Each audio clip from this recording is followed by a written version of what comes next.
Jharkhand BJP में चल रहे सांगठनिक चुनाव की प्रक्रिया को लेकर बीजेपी के प्रदेश कार्यकारी अध्यक्ष आदित्य साहू ने कहा कि जल्द ही जिला अध्यक्षों की घोषणा हो जाएगी। वहीं निकाय चुनाव को लेकर उन्होंने राज्य सरकार पर निशाना साधते हुए कहा कि सरकार कभी दलितों के पक्ष में नहीं रही, सरकार ने सिर्फ ठगने का काम किया है। आदित्य साहू से बात की संवाददाता रुचि शर्मा ने।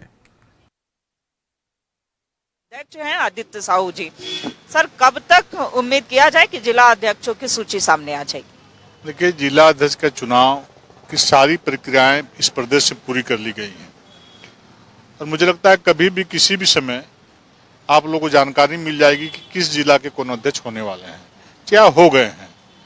और चूंकि आप जब भी जानते हैं कि भारतीय जनता पार्टी कार्यकर्ताओं की पार्टी कोई वंशवादी परिवारवादी पार्टी नहीं है। बूथ स्तर से लेकर के प्रदेश स्तर तक सभी स्तरों पर लोगों का राय लिया जाता है, विचार किया जाता है। जिस कार्यकर्ता के ऊपर आम सहमति बनती है उसको जिम्मेवारी दी जाती है। तो जिला चूंकि यहाँ पर विधानसभा का चुनाव होने के कारण तो सांगठनिक प्रक्रिया हम लोग का विलंब से प्रारंभ हुआ था। बहुत सारे राज्यों में देश में चुनाव संपन्न हो चुके हैं, जिसके कारण थोड़ा विलंब हुआ है। निकाय चुनाव को लेकर के भी सरकार ने पहल की है, लेकिन रिजर्वेशन को लेकर के बीजेपी ने सवाल उठाए हैं और दूसरी अहम बात की बैलेट पेपर से चुनाव होंगे। कितनी तैयार है बीजेपी, हालांकि दलीय नहीं है बावजूद इसके?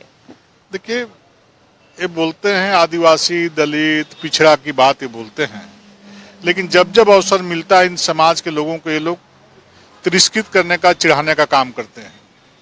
आपने देखा कि पंचायत चुनाव में पिछड़ों को बगैर आरक्षण दिए हुए पंचायत चुनाव कराने का काम किया।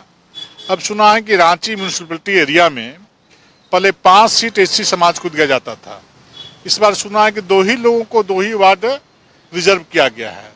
तो कैसी ये सरकार है कि लोगों का अधिकार को छीनने का काम करती है? कैसा रहा है झारखंड की जनता के लिए ये 2025?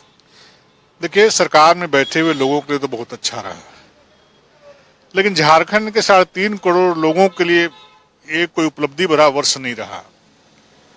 उपलब्धि के नाम में चोरी होना, डकैती होना, विकास को कोसों दूर से राह से भेज देना, युवा जो रोजगार के लिए अधिकार के लिए अपनी मांग करें उनको मुकदमा में डाल करके उनको जेल भेज देना, डकैती होना, छिनतई होना, बेटी बहनों के साथ अन्याय अत्याचार होना। बीच शहर में साहब बड़े बड़े प्रतिष्ठानों में रिवाल्वर के बल पे, गोलियों के बल पर डकैती की जा रही है। जनता को उनके अधिकारों से वंचित करने का काम किया। हाँ, जरूर उनके मंत्री, उनके विधायक अपने तिजोरियों को भरने में कामयाब हैं।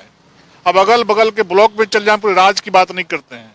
आप सिर्फ प्रखंड मुख्यालय जो राजधानी के इर्द गिर्द है, आप जाके पता करें, आप लोग को जाना भी चाहिए कि अंचल अधिकारी बिना पैसे लिए हुए दाखिल खारिज नहीं करते हैं, बिना पैसे लिए हुए ऑनलाइन खाता बही नहीं चढ़ाते हैं, बिना पैसे लिए हुए कोई काम नहीं करते हैं।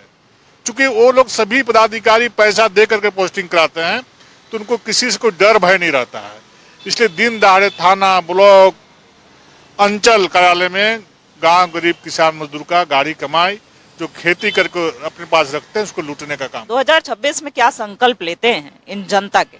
देखिए, 2026 में भारतीय जनता पार्टी के एक कार्यकर्ता अन्याय अत्याचार के विरुद्ध सड़क से सदन तक अपनी आवाज को बुलंद करने का काम करेगा। सहयोगी नवल के साथ रुचि शर्मा, न्यूज़ 11 भारत।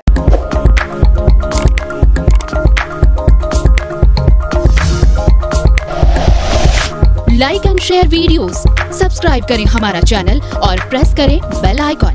न्यूज़ 11 भारत, सच है तो दिखेगा।